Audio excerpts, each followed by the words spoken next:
चेहऱ्यावरील काळे डाग, पिगमेंटेशन, वांगाचे डाग कायमचे घालवण्यासाठी करा हा घरगुती उपाय. नमस्कार, आरोग्यदाय आयुर्वेद या यूट्यूब चॅनलमध्ये सर्वांचे स्वागत आहे.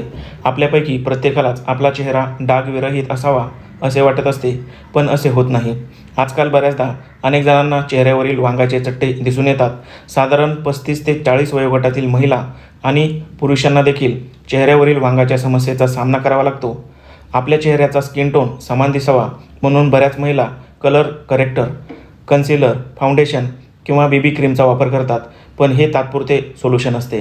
याशिवाय या सर्व मेकअपचा वारेमाप खर्च सर्वांनाच परवडण्यासारखा असतो असेही नाही. आणि अशा वांगांसाठी तुम्ही कायमचे सोल्युशन शोधत असाल तर आजचा हा उपाय तुमच्यासाठी अतिशय गुणकारी ठरणार आहे. त्यामुळे उन्हाळा संपून देखील चेहऱ्यावरील टॅन, काळे चट्टे गेले नसतील तर आजचा हा घरगुती उपाय तुम्ही एक वेळ अवश्य करा. आणि चॅनलवर नवीन असाल तर चॅनल सबस्क्राईब करा. शेजारील बेलवर क्लिक करून व्हिडिओला एक लाईक देखील करा. काळवंडलेली त्वचा एक समान करणारा आजचा हा घरगुती उपाय बनवण्यासाठी आपल्याला सर्वप्रथम आवश्यक आहे अर्जुन साल पावडर. मित्रांनो, अर्जुन नावाचा वृक्ष जवळजवळ संपूर्ण महाराष्ट्रात आढळतो. अनेक औषधांमध्ये याचा वापर देखील केलेला आपण पाहतो. अर्जुन साल पावडरमधील भेसळ टाळण्यासाठी आयुर्वेदिक मेडिकलमध्ये मिळणारे अर्जुन साल घेऊन घरच्या घरी देखील याची पावडर तुम्ही बनवून ठेवू शकता. चेहऱ्यावरील टॅनिंग, काळपटपणा घालवण्यासाठी याचा लेप अत्यंत उपयुक्त असतो. आपण अर्धा चमचा एवढी ही पावडर घ्यायची आहे.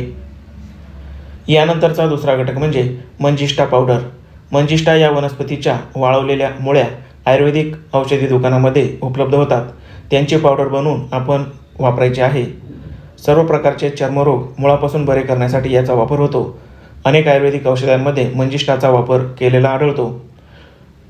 मोडलेली हाडे लवकर जुळून येण्यासाठी देखील याचा उपयोग होतो. आपण अर्धा चमचा एवढी ही पावडर घ्यायची आहे.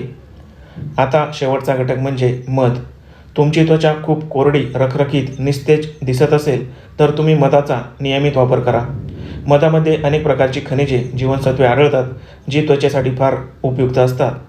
आपण 1 चमचा एवढी मध यामध्ये घ्यायचे आहे आणि हे सर्व घटक व्यवस्थितपणे मिक्स करायचे आहेत.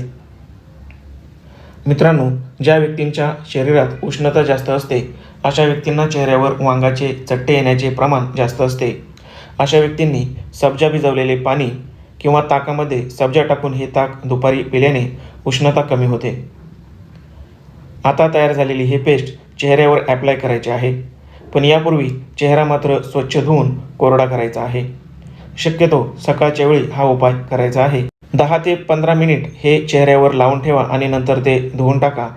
10 ते 15 दिवस हा उपाय दिवसातून एकदा सकाळी नियमित करा. तुमचे वांगाचे काळे चट्टे या उपायाने कायमचे नष्ट होतील. धन्यवाद.